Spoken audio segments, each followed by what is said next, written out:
Hello everyone, स्वागत है आप सभी का आपके अपने YouTube channel as smart classes में। आज के इस वीडियो में हम बात करेंगे सीटेट जो आपका जनवरी में होने वाला है उसको आप कैसे क्रैक कर सकते हैं। क्योंकि देखिए अभी जो अगस्त में आप लोगों का एग्ज़ाम हुआ है इसमें रिज़ल्ट बहुत ही ख़राब था। 82% लोग फेल हो गए हैं। पिछले कई सालों में ऐसा हुआ है कि इस बार का रिज़ल्ट सबसे ज़्यादा ख़राब गया है। पहले के टाइम में ऐसा होता था कि कम लोग पास होते थे क्योंकि इतने सारे सोर्सेज नहीं थे पढ़ाई के लिए। लेकिन जब से ये ऑनलाइन क्लासेस चली हैं, काफ़ी सारे वीडियो भी यूट्यूब में मिल जाते हैं, तब से रिज़ल्ट ठीक ठाक ही जा रहा था। 30% लोग लगभग पास हो जा रहे थे, लेकिन इस बार बहुत ही कम लोग पास हुए हैं। तो आज यहाँ पर इस वीडियो में हम जानेंगे कि सीटेट का एग्ज़ाम जो जनवरी में होने वाला है उसको आप कैसे क्रैक कर सकते हैं। अब यहाँ पर देखिए बात करें 125 प्लस मार्क्स की या 150 मार्क्स की, तो बात मार्क्स की नहीं है। यहाँ पर हमने नॉर्मली 125 मार्क्स ले लिया है क्योंकि जो आप लोगों का टारगेट होना चाहिए 125 प्लस ही होना चाहिए, क्योंकि ये एक अच्छा स्कोर हो जाता है। पिछले एग्ज़ाम्स में तो 140 प्लस प्लस भी लोगों के नंबर देखने को मिले, लेकिन इस बार 140 नहीं पहुँचा किसी का। तो यहाँ पर हम हर एक पॉइंट्स में बात करेंगे, क्या क्या आपको पढ़ना है, कैसे पढ़ना है, क्या क्या गलतियाँ आप लोग करते हो जिससे सीटेट क्रैक नहीं कर पाते हो। ये वीडियो उन सभी के लिए है जो पहली बार एग्ज़ाम दे रहे हों या पिछले एग्ज़ाम्स में उनके कम मार्क्स रहे हों या 1 या 2 नंबर से रह गए हों, क्वालिफाई नहीं कर पाए हों। सबके लिए ये वीडियो है। वीडियो को बिना स्किप किए लास्ट तक देखिएगा क्योंकि इससे बहुत ही इम्पोर्टेंट जानकारी आपको मिलने वाली है। सबसे पहले तो आप लोग ये डाटा देख लीजिए, सीटेट अगस्त में जो हुआ था आपका, इसमें कितने कम बच्चे पास हुए हैं। इसको देख के आपको समझ में आएगा कि इसकी तैयारी आपको अच्छे से करने की ज़रूरत है। साथ में कैसे तैयारी करना है आपको, आगे सब कुछ मैं क्लियर करने वाली हूँ। तो ये देखिए जो 2023 अगस्त में सीटेट हुआ था उसमें 23 लाख कैंडिडेट थे। क्वालिफाई कुल कितने हुए थे? 4 लाख। पेपर फर्स्ट की बात करें तो देखिए इसमें पास हुए थे 24.6% और फेल कितने हुए थे? 75.4%। पेपर 2 की बात करें तो इसमें तो देखिए बिल्कुल ही कम पास हुए हैं, 8.6% पास हुए हैं और फेल देखिए 92.4% हुए हैं। तो पेपर फर्स्ट में थोड़ी ज़्यादा हुए थे तो उसी ने कवर कर लिया है। तो यहाँ से आप लोग ये तो समझ गए होंगे कि सीटेट का एग्ज़ाम जो है इसमें है तो ज़्यादा कुछ नहीं, लेकिन फिर भी इतने कम बच्चे क्यों क्वालिफाई कर पाते हैं, आगे हम डिटेल से एक एक पॉइंट में बात करेंगे। वीडियो स्टार्ट करने से पहले जो भी चैनल पर नए हो चैनल को सब्सक्राइब कर लीजिए, साथ ही बेल आइकन को भी प्रेस कर लीजिए ताकि ऐसी ही अपडेट आपको आगे भी मिलती रहे। एग्ज़ाम पैटर्न आप लोगों को पता ही होगा कि टोटल आपका 150 क्वेश्चन होगा, 150 मार्क्स का। पेपर फर्स्ट हो या पेपर सेकेंड हो, टाइम होगा 150 मिनट ही, मतलब 2.5 घंटे आपके पास होगा। मोड ऑफलाइन ही होगा। OMR आपको मिलेगा। OMR में भी देखिए बहुत से बच्चे गलती करते हैं, इधर उधर गलती से भर देते हैं क्योंकि आजकल ऑनलाइन का ज़माना है। बच्चे मोबाइल और लैपटॉप में पेपर सॉल्व करते हैं, उनको वैसी आदत पड़ी रहती है। तो देखिए एग्ज़ाम से पहले OMR 8-10 तो भर के चेक कर लिया करिए कि आप सही कर पा रहे हैं या नहीं। कोई भी निगेटिव मार्किंग यहाँ पर नहीं होने वाली है। ये एग्ज़ाम जो होता है इसमें आपको किसी से कंपटीशन नहीं करना होता है, खुद से कंपटीशन होता है। खुद ही आपको अच्छे मार्क्स लाने होते हैं क्योंकि इससे आपको कोई जॉब नहीं मिल जाती है, बल्कि इसके बेस्ड पे आप आगे फॉर्म भर सकते हैं। प्राइवेट स्कूलों में भी अगर आप सीटेट क्लियर कर लेते हैं तो एलिजिबल हो जाते हैं, और सीटेट का एग्ज़ाम अगर आप क्लियर कर लेते हैं तो अदर स्टेट में भी फॉर्म डाल सकते हैं। जैसे अभी बिहार का जो वैकेंसी आई है उसमें भी फॉर्म डाल सकते हैं जिन्होंने सीटेट का एग्ज़ाम क्लियर किया होगा, अदर स्टेट वाले। नेक्स्ट है देखिए जो इसमें डिफाइंड सिलेबस। सीटेट का जो सिलेबस है वो डिफाइंड है, मतलब जितना सिलेबस में दिया हुआ है उसका एक एक पॉइंट अगर आप पढ़ लीजिए तो उससे बाहर कुछ भी नहीं पूछा जाता है। अदर कोई वैकेंसी ले लीजिए जैसे आपका DSSS हो गया, इनका जो सिलेबस होता है इधर उधर से भी पूछ लिया जाता है, लेकिन सीटेट का सिलेबस बिल्कुल डिफाइंड है, कुछ भी इधर उधर से आपका नहीं पूछा जाता है। एक चीज़ और है यहाँ पर कि सीटेट जो होता है आपका नॉलेज बेस नहीं होता बल्कि अंडरस्टैंडिंग बेस होता है। इसमें आपको अंडरस्टैंडिंग मतलब अपनी समझ विकसित करनी होती है। आगे देखिए आप लोग गलतियाँ क्या क्या करते हैं। तो सबसे पहली गलती होगी रटना। रटंत विद्या से बिल्कुल दूर रहना है क्योंकि सीटेट आपका क्या है, अंडरस्टैंडिंग बेस है। जितनी ज़्यादा आप समझ विकसित करेंगे, जितनी ज़्यादा प्रैक्टिस करेंगे, उतना ही अच्छा स्कोर कर पाएंगे, उतनी ही अच्छे से आप क्वेश्चन सॉल्व कर पाएंगे। तो रटंत विद्या से आपको बिल्कुल दूर रहना है, आपको अपनी समझ विकसित करना है। नेक्स्ट पॉइंट है देखिए ग्रामर मिस्टेक। एक पॉइंट यहाँ पर ये नोट कर लीजिए आप कि सीटेट और टेट दोनों अलग अलग हैं। सीटेट और टेट को साथ में लेकर मत चलिए। ग्रामर वाला पोर्शन जो है आपका हिंदी का हो, इंग्लिश का हो या संस्कृत का हो, इसमें देखिए ज़्यादा क्वेश्चन एग्जाम में नहीं पूछे जाते। ग्रामर में मत जाइए क्योंकि ग्रामर में काफ़ी ज़्यादा चीज़ें होती हैं और उन्हीं को पढ़ने में अपन अपना टाइम वेस्ट कर देते हैं। ग्रामर वाला पोर्शन जो होता है नॉर्मल क्वेश्चन आते हैं, आपको नॉर्मल चीज़ें आपको आती ही रहती हैं। अगर आप पैसेज ज़्यादा से ज़्यादा सॉल्व कर लेते हैं तो पैसेजों से ही 2-4 क्वेश्चन आपको ग्रामर के मिल जाते हैं, उनको आप आसानी से कर लेते हैं। तो बिल्कुल याद रखिएगा यहाँ पर कि सीटेट और टेट बिल्कुल अलग हैं। टेट की तैयारी करते हुए आप सीटेट नहीं क्लियर कर सकते, क्योंकि सीटेट आपका अंडरस्टैंडिंग बेस है, इसमें आपको समझ विकसित करनी होती है। नेक्स्ट है सिलेबस मिस्टेक। जो भी बच्चे सीटेट नहीं क्वालिफाई कर पाते, 1 या 2 नंबर से रुक जाते हैं, या जो भी नए स्टूडेंट हैं, वो बिल्कुल ध्यान दें यहाँ पर कि सिलेबस जो है सिलेबस के अकॉर्डिंग ही चलना है, उनको सिलेबस के इधर उधर नहीं भटकना है। सीटेट का सिलेबस इतना ज़्यादा नहीं होता, सीमित सिलेबस होता है।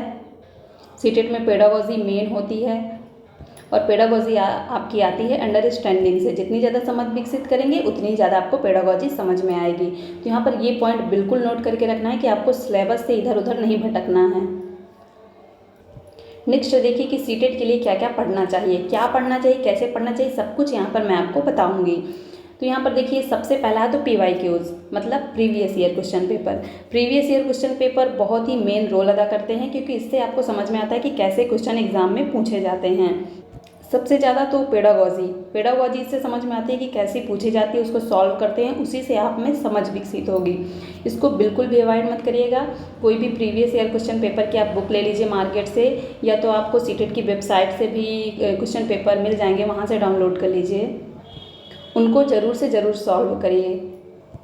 तो ये तो देखिए PYQs बहुत ही मेन रोल अदा करता है, इसको आपको पढ़ना ही है। नेक्स्ट देखिए NCERT। पेपर फर्स्ट में आपके 5 सब्जेक्ट रहते हैं और पेपर सेकंड में आपके 4 सब्जेक्ट रहते हैं, जिसमें मैथ साइंस वालों को मैथ साइंस एक में रहता है और SST वालों का SST रहता है। तो अगर पेपर फर्स्ट की हम बात करें तो देखिए पेपर फर्स्ट हो या पेपर सेकंड, 15 नंबर का आपका NCERT से क्वेश्चन पूछे जाते हैं और 15 नंबर की आपकी पेडागोजी आती है। तो पेपर फर्स्ट के लिए अगर बात करें तो EVS, पेपर फर्स्ट में EVS होता है, उसमें आपको हूबहू 3 to 5 मतलब 3, 4 और 5 क्लास 3, 4 और 5 की आप NCERT की बुक EVS की पढ़ लेंगे तो आपका पूरा 15 नंबर का कंप्लीट हो जाएगा। उससे एक भी क्वेश्चन बाहर का नहीं पूछा जाता, आप कोई भी पेपर उठाकर देख लीजिए। और अगर पेपर 2 की बात करें तो आपको 6 to 8 की NCERT पढ़ना है। EVS हो गया आपका, साइंस हो गया, SST हो गया, ये सभी आपको NCERT की बुकों से पढ़ना है। NCERT की बुक भी आप मार्केट से ले सकते हैं, या फिर NCERT की बुक ऑनलाइन भी दी हुई हैं, वहाँ से आप लोग डाउनलोड कर सकते हैं। या फिर मैं भी NCERT कंप्लीट करा रही हूँ, साइंस और SST की क्लासेस चल रही हैं, उनसे भी आप कंप्लीट कर सकते हैं। जल्द ही आपकी EVS की भी क्लास स्टार्ट हो जाएगी NCERT की। नेक्स्ट देखिए थिंकिंग, पेडागोजी में कैसे सोचते हैं आप, ये बहुत ज़्यादा निर्भर करता है। अगर आप 1 to 5 का पेपर देने वाले हैं तो आपको सोचना है कि 1 to 5 के जो बच्चे होते हैं वो कितने छोटे होते हैं, मतलब उनको अपने दिमाग में रखना है कि 1 to 5 के बच्चे छोटे होते हैं और उन्हें हम कैसे हैंडल करेंगे। अगर आपको 6 to 8 का पेपर देना है तो आपको अपने दिमाग में रखना है कि 1 to 5 से तो वो थोड़ा बड़े हो जाते हैं, तो उनको अपने दिमाग में सोचना है कि कैसा क्या वो कर सकते हैं। तो यहाँ पर आपकी थिंकिंग बहुत ही इंपॉर्टेंट होती है, हमेशा पॉजिटिव सोचना है। सीटेट का पेपर अगर आप दे रहे हों तो इसमें कभी भी निगेटिव नहीं सोचना। जैसे किसी बच्चे को पढ़ाना है तो कभी भी आप उसे किसी चीज़ को मार कर नहीं समझाएंगे, हमेशा पॉजिटिव सोचना है, कुछ भी बच्चे के साथ गलत नहीं करना है। नेक्स्ट देखिए पैसेज प्रैक्टिस भी बहुत ही इंपॉर्टेंट है, इससे काफ़ी नंबर, जैसे 30 नंबर का आपका लैंग्वेज फर्स्ट और लैंग्वेज सेकंड दोनों को मिलाकर 30 नंबर के आपके पैसेज हो जाते हैं। पैसेज की जितनी ज़्यादा से ज़्यादा प्रैक्टिस करेंगे, पैसेज के लिए आपको कहीं बाहर जाने की ज़रूरत नहीं है, आप प्रीवियस ईयर क्वेश्चन पेपर के ही पैसेज कर लीजिए, उसी से आपके पैसेज तैयार हो जाएंगे। और पैसेज की प्रैक्टिस कर लीजिएगा जिससे आपके ये 30 नंबर तो कहीं ना जाएँ, ये आपके आराम से आ जाएँ। यहाँ पर देखिए एक क्वेश्चन और रहता है PYQs का। अब जो एग्ज़ाम हो रहे हैं 2018 से जैसे, तो इधर के एग्ज़ाम थोड़ी हार्ड हो रहे हैं। पहले के क्या थे, काफ़ी ज़्यादा इजी थे, क्योंकि पहले इतने ज़्यादा सोर्सेज थे नहीं। अब काफ़ी सोर्सेज हो गए हैं पढ़ाई के, कितनी ऑनलाइन क्लासें होती हैं, कितनी सारी बुकें आ गई हैं। तो इधर का जो थोड़ा सा क्वेश्चन है वो थोड़ा हार्ड कर दिया गया है। तो आप पहले के प्रीवियस ईयर क्वेश्चन पेपर मत सॉल्व करिए, इधर 2018 से सॉल्व कर लीजिए। 18 के, 19 के, 20 के, 21 के, 2023 में भी जो हुआ है आपका अगस्त में, उसे सॉल्व कर लीजिए। आपके जो 2 बार ऑनलाइन पेपर हुए थे उसके भी कई सारे सेट्स हैं, उन्हें सॉल्व कर लीजिए। तो आपके काफ़ी सारे सेट्स हो जाएंगे इसमें से, जिन्हें आप सॉल्व कर लीजिए, वहीं से आप प्रीवियस ईयर क्वेश्चन पेपर तैयार करिए। तो यहाँ से ये भी क्लियर हो गया है कि क्या क्या पढ़ना है आपको। अब यहाँ पर देखिए कैसे पढ़ना है। अगर आपके ये समझ में नहीं आ रहा तो ये भी मैं बता दूँ। PYQs previous year question paper solve करिए। जो भी क्वेश्चन आपको नहीं आ रहा उसमें गोला लगाइए और उसको अपनी एक कॉपी में नोट कर लीजिए। जो जो आपके पेडागोजी के क्वेश्चन हैं उनको आप नोट कर लीजिए। जो जो आपके टॉपिक के क्वेश्चन हैं, जैसे आपका हो गया जीन पियाजे से 1-2 क्वेश्चन आ जाता है CDP में, और भी ऐसे कई टॉपिक होते हैं। अगर वो आपको नहीं तैयार हैं तो उनको भी एक कॉपी में नोट कर लीजिए कि ये चैप्टर हमको पढ़ना है, तो उनको भी नोट कर लीजिए। और अलग से जहाँ से भी आपको ठीक लगे, बुक से, यूट्यूब चैनल से किसी का भी वीडियो ठीक लगे या मेरा ही वीडियो ठीक लगे, जो भी आपको ठीक लगे उससे आप तैयार कर लीजिए। और एक नोट्स बनाते चलिए, क्योंकि नोट्स लास्ट टाइम में आपको बहुत यूज़फुल होगी और उसी से पढ़ के आप एग्ज़ाम में अच्छा कर पाएंगे। NCERT का भी देखिए नोट्स तैयार करते जाइए। अभी आपके पास काफ़ी टाइम है, नवंबर है, दिसंबर, उसके बाद जनवरी है। नवंबर में अगर आप लोग अपनी नोट्स तैयार कर लेंगे तो आपके लिए बहुत ही आसानी हो जाएगी। नेक्स्ट है पैसेज प्रैक्टिस। तो पैसेज का प्रैक्टिस आप बीच बीच में करते चलिए। 4-6 दिन में एक पैसेज प्रैक्टिस कर लीजिए, धीरे धीरे होता जाएगा वो भी। थिंकिंग पेडागोजी जो है, जितना ज़्यादा आप क्वेश्चन सॉल्व करेंगे उतनी ही ज़्यादा आपको पेडागोजी समझ में आएगी। अब यहाँ पर देखिए एक क्वेश्चन और है कि प्रैक्टिस सेट। कोई भी प्रैक्टिस सेट आप मत लीजिए, क्योंकि वो लोग ऐसा क्वेश्चन नहीं बना पाते हैं। प्रीवियस ईयर क्वेश्चन से ही आपकी प्रैक्टिस अच्छी खासी हो जाएगी। सभी सब्जेक्ट के अलग अलग पेडागोजी आप का नोट्स बना लीजिए। जितने भी क्वेश्चन आपको नहीं आ रहा हो सभी को नोट करके उनका नोट्स बना लीजिए और उनको रोज़ रोज़ पढ़ते जाइए। एक बार रोज़ उनको दोहरा लीजिए, नेक्स्ट फिर लिखिए, फिर उनको स्टार्टिंग से दोहराइए। ऐसे ही आप उनको रोज़ रोज़ तैयार करते जाइए। अब जो लोग कहते हैं कि हमारा 15 दिन में क्लियर हो गया, 1 महीने में क्लियर हो गया, उसका यही रीज़न होता है कि उनकी सभी नोट्स एकदम सही ढंग से क्लियर तैयार होती हैं। तभी उनका 15 दिन में, 1 महीने में आसानी से क्लियर हो जाता है, काफ़ी अच्छा स्कोर हो जाता है। अगर आपका नोट्स नहीं बना होगा तो आप 15 दिन में कभी भी सीटेट क्लियर नहीं कर सकते हैं। सिलेबस आप लोगों को पता ही होगा। जिनको नहीं पता तो देखिए, पेपर फर्स्ट का सिलेबस है आपका CDP आता है, language first, language second, mathematics, environmental study, EVS आता है।